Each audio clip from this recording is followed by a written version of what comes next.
edition of Rural Route, the program where we gather every day at this time. Well, we do it Monday through Friday anyway.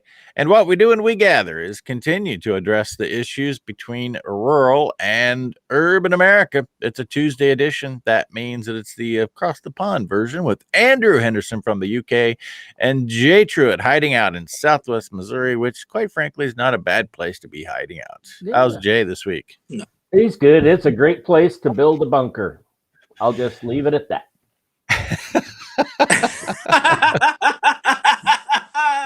Yeah. They say that all roads end somewhere. Well, there's a lot of roads here that end here.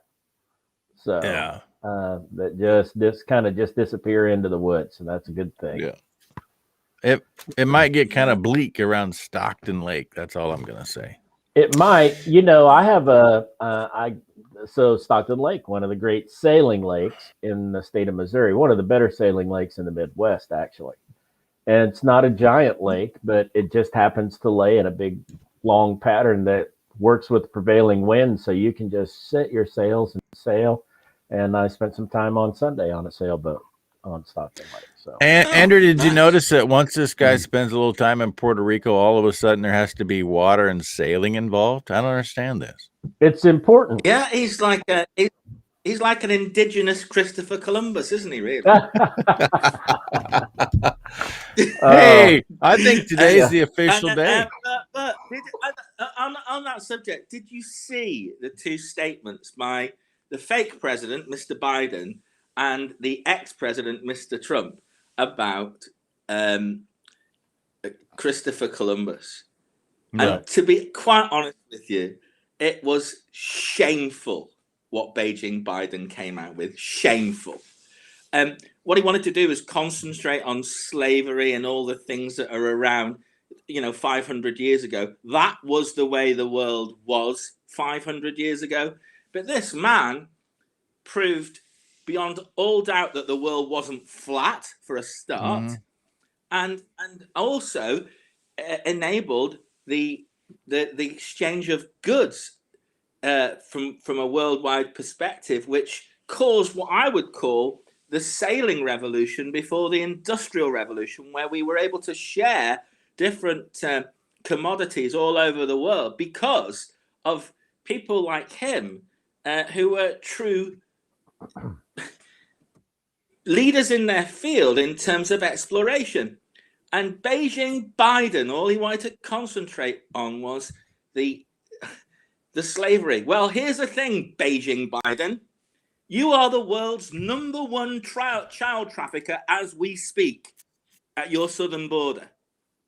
You are pampering to all of those people in mafioso and in contraband from Mexico right the way through the Americas. The biggest crook that ever ran a country is Beijing Biden. He is the tip of the spear. I agree with Jay. You're going too far. He's a crook. Yeah. He's the worst we've ever seen. But he also brings about the slave passport at the same time he's talking about Christopher Columbus being involved in the slave trade. So, you cannot underestimate what I'm saying, because you are bringing people into your country which are actually killing your own people. You cannot. Right. There isn't anything worse than that, Jay. Who's worse than that? We could start with basically any totalitarian leader in history. Mao Zedong killed 100 million. Yeah. Well, what do you think this pandemic's killing then, Trent? How many people do you think this at the end of it will kill because of government collusion? Oh, you got a good point. We might lose 100 million in the U.S. Not in the U.S. I'm thinking more of worldwide. Well, it has to be in our country. I am. Because time out. Beijing Biden is not issuing the mandate in New South Wales. That's New South Wales doing that. So as bad as I think he is, I can't blame him for what's happening in Canada. Yeah. That's on Trudeau, and what's happening in the UK is on Johnson. Build Back Better. No. That's all Davos. That's all coordinated. That's all Build Back Better. And look, All Biden wants to do is exactly what Justin Trudeau is doing. He wants to mandate stuff he can't mandate. Our government are about to mandate medical apartheid as well. It's already happened in Italy. It's already happened in France. All the countries, the G7, all of them build back better. It is medical apartheid, folks. It is. Yeah. Jay, Andrew's a little easier to handle when he's COVID up. In the, boy, no kidding, right? Yeah. Go ahead. That guy. Well, I think I did miss the old Andrew, and I'm glad you're back, Andrew. Yeah, exactly. I'm good, because I want you to tell me what the $3.5 trillion for. Is it for the people of America, or is it to pay debts to congressmen between themselves? No, it's purely to try to bribe people into a new societal structure, plain and simple. And the reality of the whole thing is that we still don't know what the $3.5 trillion is going to be spent on. I understand there's some documents that are floating around that people go, oh yeah, well, I've seen this or I've seen that. Listen, we're going to everything that we pass in the end will be brand new. I would say that we're going to repeat the Obamacare process as close as anything else that we've done since then, in the fact that, and Nancy Pelosi was accurate when she said it, and it was embarrassing, but it was a truthful statement when she said you're going to have to pass it before you can see it, because they were still writing it.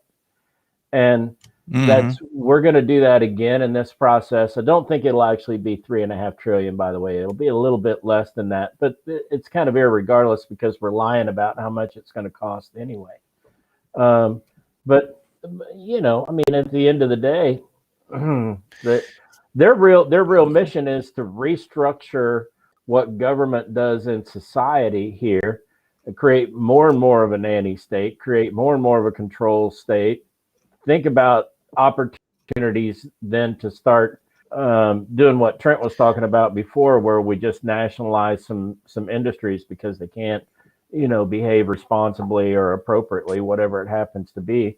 And here we go. Who do you think that the World Energy bodies have just submitted a report which suggests that the United States, in terms of energy, will be the biggest exporter in the next 20 years of extracted gas. The very thing that everybody else says causes climate change. And it's now estimated that the way that things are structured at the moment, the United States, if they were still under Beijing Biden, would be the world's biggest polluter. Have you seen that story? No. Well, no, but it probably is. It probably is true that we're going to lead the world in extracted natural gas. If you don't like it, stop using it. I'm with you on that. I'm just saying, it's literally there's so much pot calling kettle black here. It's really incredible. And it is. Well, hang on though. Hang on just 1 second though, because it does. I think that's one of the ways that you tie back to the story, or the discussion we were just having a second ago. I think if you go back to this whole Build Back Better thing, right? You have to go back to where you first started hearing that wording, and that predates Davos in some respects. That's back to this Merkel ideal, you know, that she tried to float around and then ended up about killed her, so she kind of ran from it. But meanwhile, a bunch of people in the world picked it up. And not to predate you, Jay, but I can find you a YouTube speech by George Bush in 1991 using the terms "Build Back Better." Yeah. Again, by the way, that speech occurred on September the 11th, 1991. Really. I mean, Trent, sorry, Jay, I hear you talking about the infrastructure deal, and I'm not. I'm using the words allegedly, but there is I haven't seen a strong acknowledgement from Donald Trump about what Mitch McConnell did to kick the can down the road.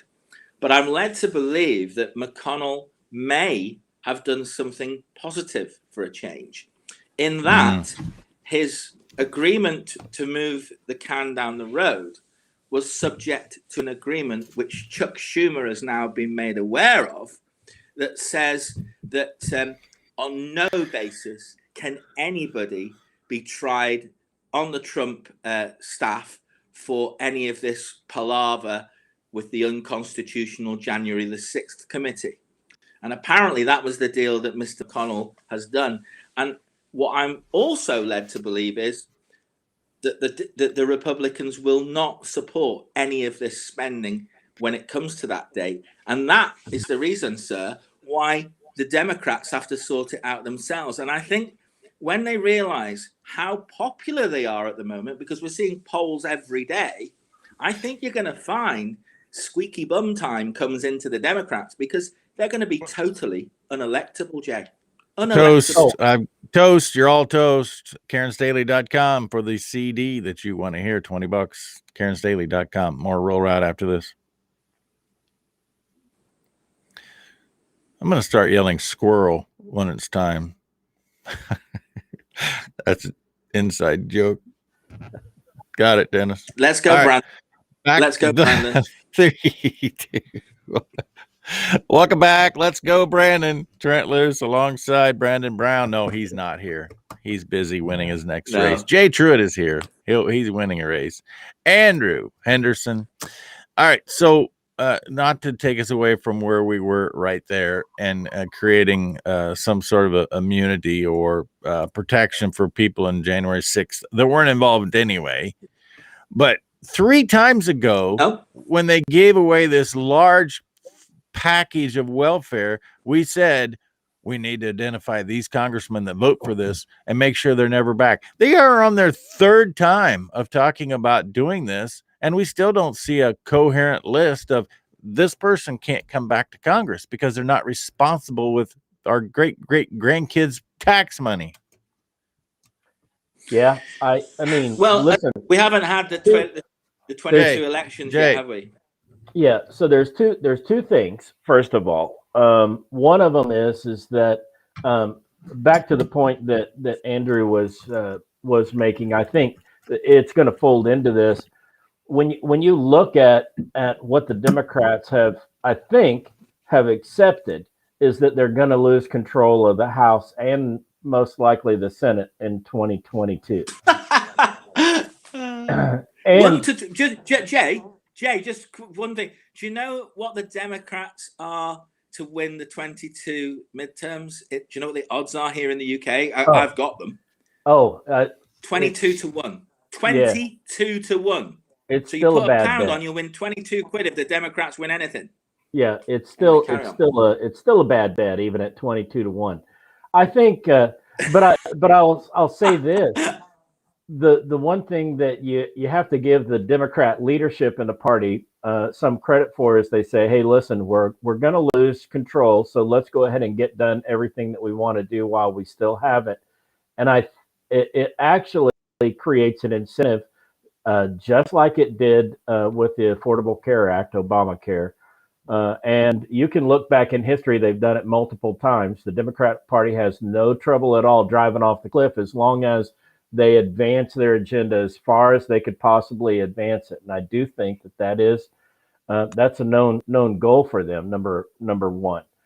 Number two, then when you take it to the next part of the discussion and you say, so what actually, how did all these people get elected in the first place? Well, that's the thing that should really scare us in America, is that as much as no one wants to admit this, these people basically reflect their districts pretty well.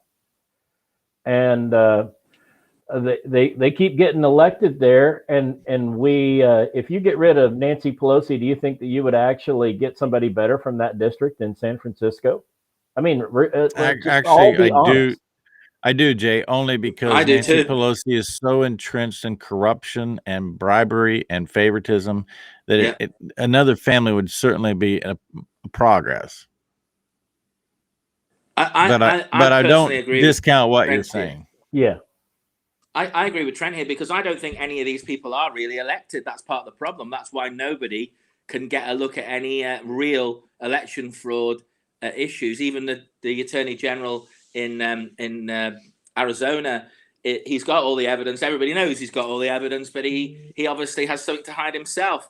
And at the end of the day, he's done a little bit of work yesterday, I see, demanding more information. But your system is so corrupt, Jay, that it needs flushing down the toilet, frankly, and it's about to be, in my opinion, because by the time we get to December, and Janet Yellen has said how much you're running out of money, that she was the head of the IRS and now the head of all your finances in the government, I think the news is going to be so bad that they won't get anything through, because this is happening every day now. We are seeing, you've got ships waiting to be offloaded with months of goods waiting in behind. There's going to be no food on the table. The whole of your economy is collapsing, Jay. Right before our eyes. We can all see it, and it's happening here too. So by the time you get to December, that can is going to be full of people screaming at the government. Screaming. I wouldn't be surprised if Beijing Biden's ratings are down below 20% by then. Yeah, I think that's possible. Actually, 0 is possible. I mean, seriously, I don't think we've seen anybody that can actually just make more mistakes like on a daily basis than what he can. But with that said, I'm going to tell you, the December 3rd date set up the second part of the negotiation. If you remember, about 2 or 3 weeks ago, I told you guys that they would punt this process right to the end of the year. That's how you actually get into the December time frame. The beautiful thing about December in Washington, D.C. is that the news media and people start doing other things. The news media starts paying attention to all these lovely little stories about who has the most likes. Is it, someplace in California or Silver Dollar City down in southern Missouri? And then there's a redwood forest somewhere that gets decorated and blah, blah, blah. And people tend to just start going on vacation. People tend to stop paying attention to what's going on in the media. And so we passed the most substantial piece of legislation in modern history here a few years ago in the form of Obamacare. And no one even knew about it until about January 15th. So, Jay, I don't disagree with that being history, but if in fact what Andrew was seeing today and what I've been seeing, that we don't have food readily available, all of that will change. If the food is rationed at the level that I think it will be, there'll be people paying attention to what's happening at the grocery store, not what's going on in the Redwood Falls forest with the Christmas lights. I have to see it before I believe it. I know that, Jay, you've been right. If we're honest, you've been right more than we've been right. I get that, but I am. Hey, don't put me in your boat. Your sinking boat. Well, come in. The holes in the boat are open. Quite a few of this. You have agreed with me. You have to admit things, Trenty. You do. You have to admit things when you've been wrong. And I was wrong. I thought this had been sorted out a long time ago, but it hasn't. But I'm looking at what Jay is saying, and I'm like, no, he's got no chance. By the time he gets to December, he won't even be able to buy himself an ice cream. He's in big trouble because every day we're seeing terrible things happening all across the world. And frankly, it's all because of the decisions he's made. I'm not willing to concede to that. He's an idiot. He's part of a plan for total control. I don't believe he's affecting what's happening in, repeat myself, Canada, New South Wales, Victoria, definitely wrong. Anywhere in the UK or in the EU. He's not definitely wrong. Our Prime Minister is loving Biden. He has a Biden loving. And because they're all saying the same thing. They're all wanting vaccine mandates. They all want Build Back Better. They all want the Great Reset. And that's the truth. And I'm going to prove right on that. What do you it might think, take Jay? 2 or 3 years' time. I guess I take a completely different take on it. I don't even think Joe Biden runs the White House, let alone the board. No, I agree with that. Sorry, I'm using him as a figurehead, but I agree that it's not him actually doing it. Right, and that's fair, right? It is his name that shows up at the top of the list. I don't buy. It's hard for me to bite and buy in completely to the entire, the conspiracy or the coordination, collaboration, whatever reference you want to. But I can no longer say that I know it's not true, right? I can't find any evidence that it's not true. And it used to be that was the way that I would go through and, kind of work through the random conspiracies, and there's a never ending stream of them in the world of politics, right? And you just go, oh, well, at least I was there at that meeting and that didn't happen, or this didn't happen, or I know this personally. And it's getting a lot harder to have that conversation. But I just listen, don't count out what all the massive resources that are available to these people in the world to make sure that they can get through phase one. They're not going to let themselves get caught out right at the end of phase one. Okay, I understand the reset. Wait a minute. Andrew, 30 seconds.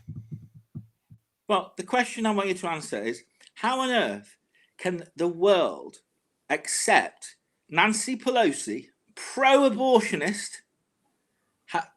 using a clandestine, let's call it a clandestine handshake with the Pope in the Vatican, and all of the Roman Catholics across the world can see that is like that? Well, it's just that should never ever have taken place. That meeting, their ideologies are poles apart.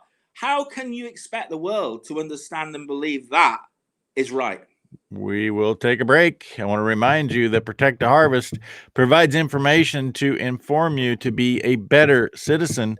And better citizen, by that I mean exhibit your independence, maintain property rights, and do what it is that we as Americans have always wanted to do. Take care of land and livestock and improve the planet and improve human health. Protect the Harvest, making it happen. Second half of Rural Route. ProtectTheHarvest.com, by the way. Second half of Rural Route after this. Copenhagen break. Can you do that before 8 a.m.? Have you checked with the Surgeon General? Yeah. 3. Right here. It says before 6, it's best. 2, 1, whack. Roll Route. Trent Loose alongside Andrew Henderson. I'm going to weigh in on the Pope in a minute, but everybody's worried about whether they can get access to food or not. I wonder how many people have an outhouse at home. Just want to plant that seed. Because if you don't have electricity, you don't have indoor plumbing, and you need an outhouse. All right. Yeah. By the way, Andrew, in case you've forgotten, the Pope, who you believe is somehow anti-abortion, publicly stated that he has no problem with the jab, knowing that it contains aborted baby fetuses. He said that nearly a year ago. I said I'm saying that because therein lies. Everybody knows he's a fake Pope. Even the Roman Catholics I know. They don't have any allegiance to that guy whatsoever, and so the fact that Nancy saw him, it's visually telling us what a complete farce the world is at the moment. And it had to be all grandstanding. What's her purpose of going there? What is the end game, Jay? What could she gain by going there other than a photo? It's to show that the New World Order is together. They're ready. They're trying to pretend they're in charge. They're not in charge. And I think the Italians are really waking up to it. Jay, what about I want Andrew, hold on. I want Jay's opinion of what Nancy's trying to gain by being with the Pope. I honestly can't. I tried to think through the political calculus for that. I can't see any value in it from a political standpoint here in the United States. None whatsoever. It was I was kind of shocked when I woke up and I read the story about her being heckled and rushed off, because of security. I didn't even know that she took off and went. So it didn't make my list of stuff that I was, watching for where people travel to, because you can go and look at that Codell sheet, and sometimes it'll tell you what you're going to see, happen in a couple of weeks. But I don't know. We don't know what the Codell sheet Jay, is. Jay, we don't know what the Codell sheet Jay, is. they were I'm even sorry. caught Yeah. They were even caught doing a masonry handshake. They're even Yeah. caught. Well, no, doing they a were not. masonry No, they handshake. were not. I saw the All right. pictures. They weren't caught.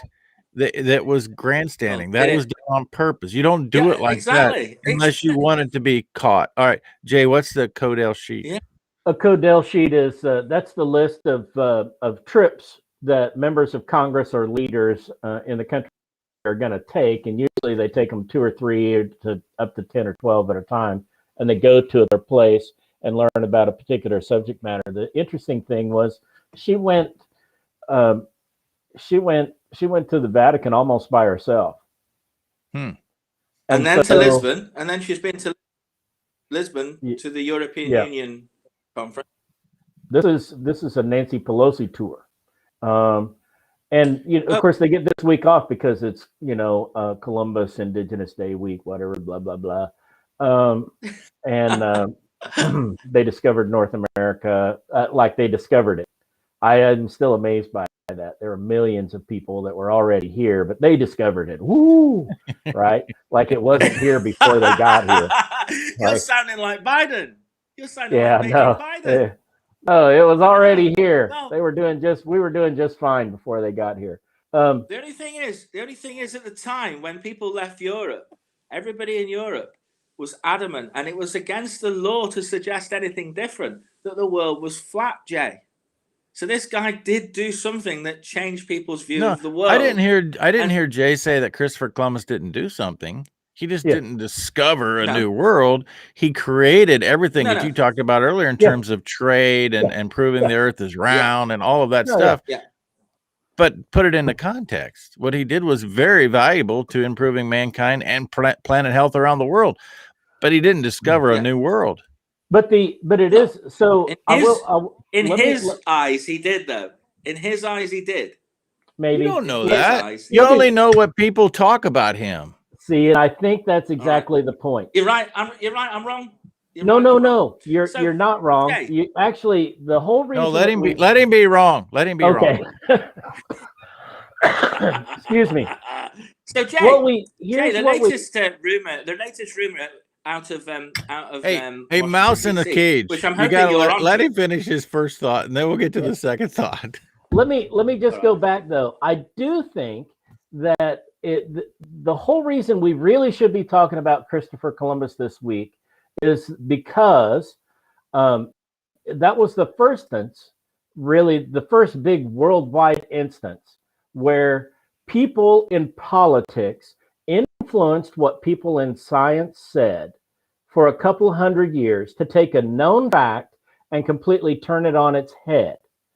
And there was no question in the world that the world was round about 2,000 years or 1,000 years and even 500 years before Christopher Columbus. Scientists and geographers mapped the world within a degree. They knew almost to within a few miles of how big around this orb was. We understood all of that. Science had calculated that out. Mathematicians wrote volumes about it. It was a well-known, well-established fact. But in order to keep European and Near Asian powers, in order to keep their people trading in the routes that they wanted them to trade in, they needed people to believe that if you went a certain distance in the world that it ended. Because what happens if before that time period, people start just roaming around the world? What the heck? Chaos happens. I don't have control over them anymore. And so they begin to influence the scientific community. You're spot on. And the parallels are unbelievable, aren't Unbelievable. Because that's exactly what the world's trying to do to people today. That is the Great Reset. Yeah. You've just said it. Try and stop people from doing things that they can do when they're free. Exactly. It was. So, Jay, what do you think is going to happen? Go on. What do you think is going to happen? There's rumors now, more than one rumor coming out of Washington, D.C., that over 100 congressmen, which is quite a lot, and their families have been having ivermectin. Yeah. And when those names get released, because I've got a feeling they will, because I know the two doctors that are claiming that this has happened, I think they're outside the law in the US, or anyway. What do you think is going to happen when it's revealed that some of the people that are part of these vaccine mandates have been taking ivermectin themselves? Oh, I think there's probably a number of members of Congress that'll proudly announce it. There's been some that have been talking about it, just no one will ever report it. They've been trying to get the FDA to act on ivermectin for a while. And so I don't know what the makeup of that 100 is, right? That's going to be, and you're right, Nor do I. That's still interesting. If it turns out that it's like some of these people in leadership, the Democrat Party, or some of those key folks, it'll be a big deal. If it happens to be a Republican, they'll probably wear it like a badge of honor and say, "Hey, listen, I told you." I don't think this is a story at all, Andrew. It's irrelevant to the bigger picture. The Congress is not telling people that they can't take Ivermectin. It's the bureaucrats within the government and the people who occupy the White House that are telling people that that doesn't work, while they promote a product that is exactly what they tell you won't work, put out by Merck. But one of the things that I'm going to say that Merkel, I know what Merkel said, but the reason why I do think it's a story, Trent, is because your Congress and your House and your White House and the federal employees around the Hill in Washington, they are not part of the vaccine mandate, and that has to be brought out because therein lies the lie. Yeah, they're excluded. Yeah, Jay, I think that's a great discussion for the last 3 minutes of this segment. Why we always see exclusions for the very people that enact laws that they don't need to follow? Because and that's happened here as well too. Right? I mean, that's a very lame answer, to be honest. I didn't hear the answer. That's a really crap. What's the answer, Jay? They write them. They write the exclusions in, right? It's often been the case that that they write themselves an exclusion directly into the law. So it's nothing new? It's nothing new. No, we've been doing this for a long, long, long time. I think it is new. Depends what the issue is. When you're trying to take people's freedoms away and you don't take your own freedom away, I think that's news. First time I was aware of it, Jay, was Obamacare. And interesting, they attempted, but in the final package, they're still under Obamacare. They all had to turn around and buy. What happened, though, here's the way they get around it anyway, right? So they passed, when they got caught trying to exempt themselves from Obamacare, they relented and included themselves in. But now all of them participate in the DC plan, of which they make sure is fully funded and a fully participatory plan. So it really doesn't cost hardly any money by comparison to what it would cost Jim Bob in central Kansas. So how does this work? So you're excluded or you participate in this DC plan while you're in Congress, but let's say you retire or you get beat. Are you automatically out? You have to vested for life. Get out of the plan. No, you're not in for life.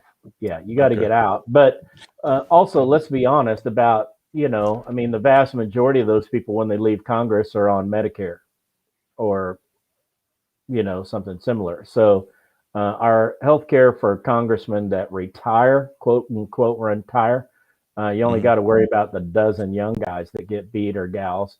Those are the only ones. The rest of them are a bunch of old codgers like us, right? That are just counting down the days, when do I call my... Speak for yourself. I think we would decrease the average age of Congress.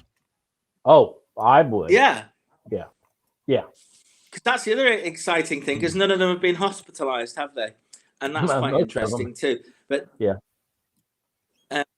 But just to sort of Actually, say, I have an idea. We listen to what we you're saying. should announce that every member of Congress is going to get a dose of remdesivir just for safety precautions. Yeah. Yeah. Well, look, That's a great As idea. the preventative, Final 10 seconds. we're going to give you a shot of remdesivir just so you don't get sick. Well, Line what up I- over here, Nancy Pelosi. what- I have to go to a break. We Yeah. will take a break. We'll come back with the last segment. Certified Piedmontese is all about producing a specific quality, and in this case, it is the tenderness aspect of the beef cattle Piedmontese from Italy. Andrew has a fancy for Italy today, and those Italian cattle possess that myostatin gene, 2 copies of it actually, and it's a mutant copy. That means that it does not regulate muscle growth. Muscle grows faster, more abundant, feeds a lot of people, and it's extremely tender. But the real news is, are you, the cattleman, getting paid properly for the quality of beef that you produce? Get more details from Marlon Will about what it takes to be a part of this program. Jerry Hofer could even have details, although he can't give you a contract. He can tell you about how it works to raise Piedmontese cattle. Marlon Will can be found at LoneCreekCattleCo.com. Back with the last segment of Rural Route. I think it'll be a firestorm after this.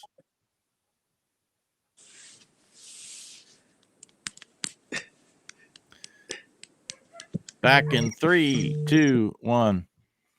Welcome back. Rural Route. Trent Luce alongside Jay Truitt from Southwest Missouri.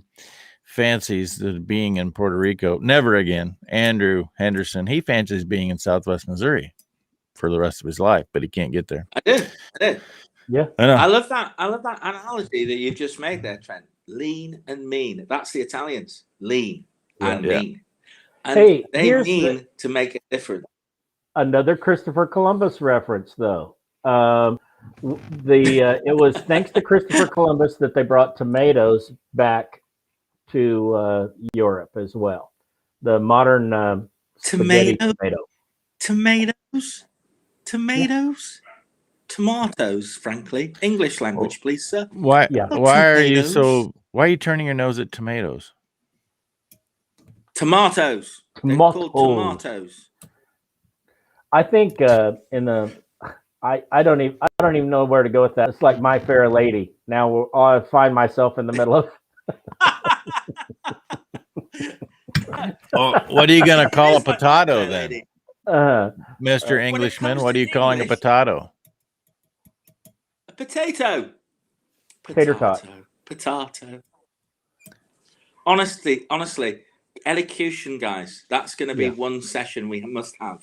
Okay, elocution. We'll work English language. I can't wait for the comments to just. When we have that one, I'm not even gonna participate. I'm literally just gonna stare at the comments when that session comes along. I don't know who Let's Go Brandon is, but he's pretty clever. In the UK, John is a name in the UK. It's one of the disciples, John. It's not a toilet.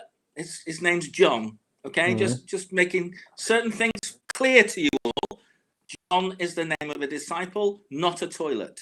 Well, Lou is the name of a plumber in Cedar Springs, and so he doesn't appreciate your use of his name either. So, is there an H in it? And I won't tell you what a fanny is in the UK. Some people should look it up. No, I It's know, certainly right? not your backside.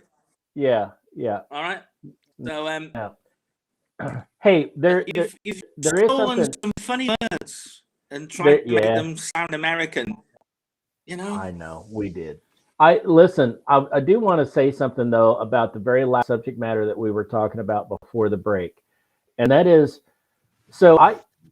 one of the things every once in a while I see where I think the best laid plans kind of start to fall apart, and I do think that the administration is beginning to realize with the Southwest walkout and with some of these other some of the police departments and sheriff departments giving waivers to their entire department, fire departments. Yeah, it's happening. It's happening a lot more, I think, than what's being reported, honestly. And with that, I think the big one's going to be the crew, the ports. If all the port workers stop working, well, you're up the those creek guys without a paddle. Those guys actually enjoy not working anyway. They spend a lot of time trying to figure out how to do that. They go on strike. They make more money than a member of Congress, and then they turn around and go on strike. Seriously. No chance. Nobody makes more money than your members of Congress. Your members of Congress, they are on the gravy. I've seen the amount of money they make. They invest 10 times what their salary is. Well, how does that work? Well, I do too. Yeah. But yeah, I do too. So let me because say, I have no salary. Yeah, that's what I was gonna say. It's easy. It's $10. No, one of the things that happened in the last 10 to 14 days that everybody should start to track here in this process, though, that it'll either support my point or maybe there's a completely different reason. But FDA's announcement that their panel is evaluating and going to accept and approve the therapeutics over the last couple, I think, is evidence that they realized that they were going to lose this battle. And they can't fall on the sword because they can't really control people anymore. Enough people, including some people that could stand up and get news attention without anyone, whether people liked it or not, literally just said, no, this is stupid and I'm not going to do this. It was beginning to infect the celebrity world as well.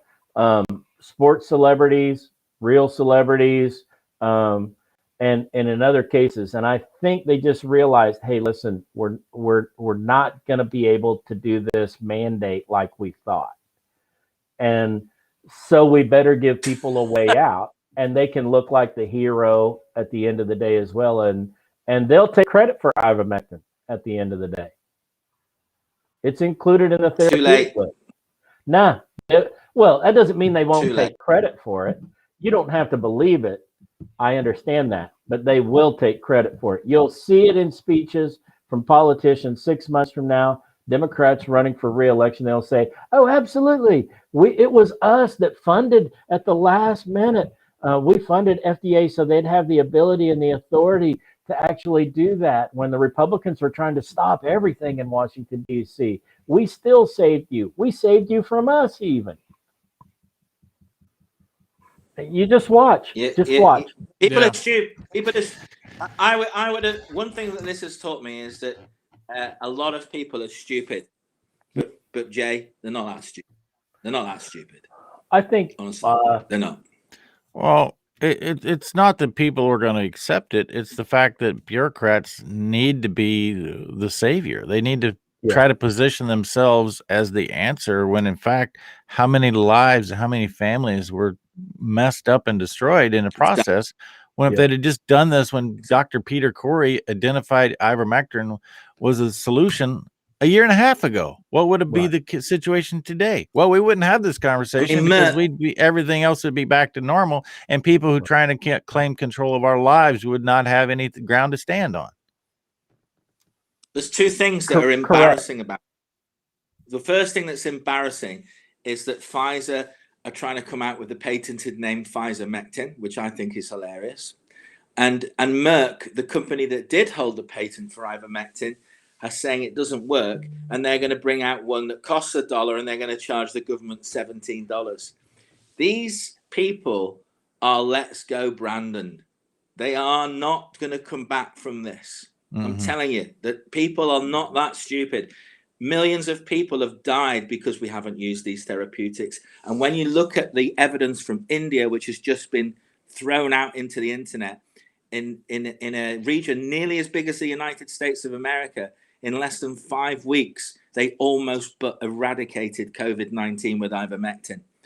They're not going to be forgiven. They're not going to be given a second thought.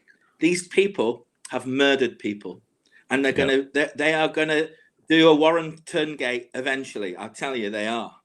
A totalitarian approach to this whole solution involves that if your lie stops working, just tell another bigger lie.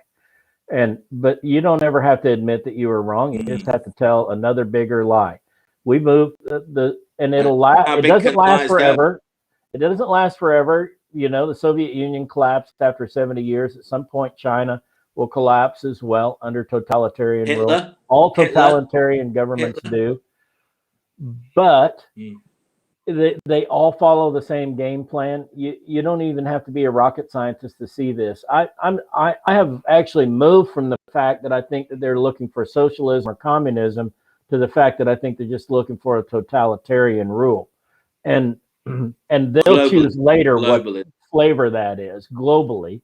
And I agree with that. Right? They want it to be global, but and I agree with you.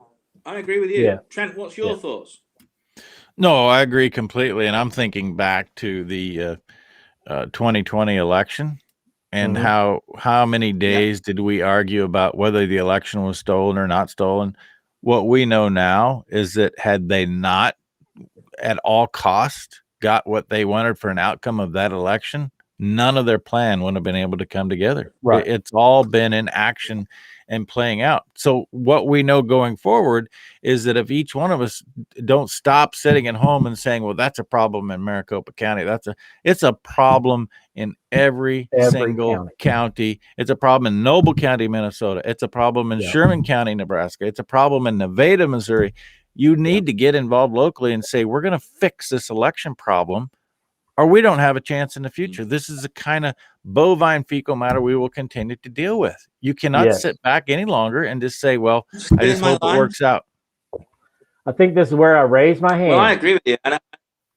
No, literally, I feel the spirit. Preach, brother. It's exactly the message that people around the world actually have to hear, right? So listen, and this is not taking a shot at Andrew in any way, and I mean this in all sincerity. I'm fine. I'm fine. Yeah, that's what somebody says right before they shoot you between the eyes. No, I'm just saying that I think that it's fine for the United States to, because we claim that world leadership role, that we do get the brunt of the blame for it. But that doesn't mean I let anybody else off the hook around the world. The difference being, one of the things that we just have to accept as people who live in free countries, and let's say that all three of us do, semi-free countries today, or in a country where people desire freedom, is that not everyone in the world desires freedom. And if you've traveled enough in the world and you've been to enough places, there's people that maybe appreciate it, but at the end of the day, they don't really want it. And so that means that the burden on those of us who do live in countries where people can appreciate freedom, that burden is heavier and it's higher to be able to actually lift that weight. Again, if you'll never be able to convince me, most of the countries that you go to in the Middle East and in the bulk of Africa, the people actually want freedom. They just want kind government, or something. Jay, something that they can live I'm with. afraid if you go to majority of the U.S. college campuses, you'll find the same thought process. Bingo. People aren't really looking for freedom like they once did.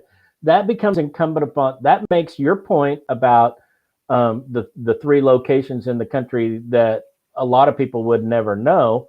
How important it is that their elections be done correctly. That becomes essential. That's why it's important for Andrew to do the same thing in his own backyard too, right? And I think they are. Right? I never thought I'd say this, but Jay, I never thought I'd say this, but Trent suggested to me that just having paper ballots is not the answer.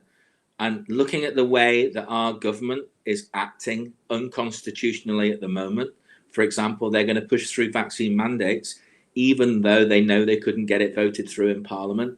They've used the emergency laws in order to enact vaccine passports from the middle of December. I'm agreeing with you. We need far more accountability than just the paper ballot and the X. And that's what I think will change as a result of this, what I would describe as the biggest genocide ever known on this planet. And that will be the last word of the day. We've successfully journeyed down the road connecting rural and urban America. All three of us remind you, all roads do lead to a rural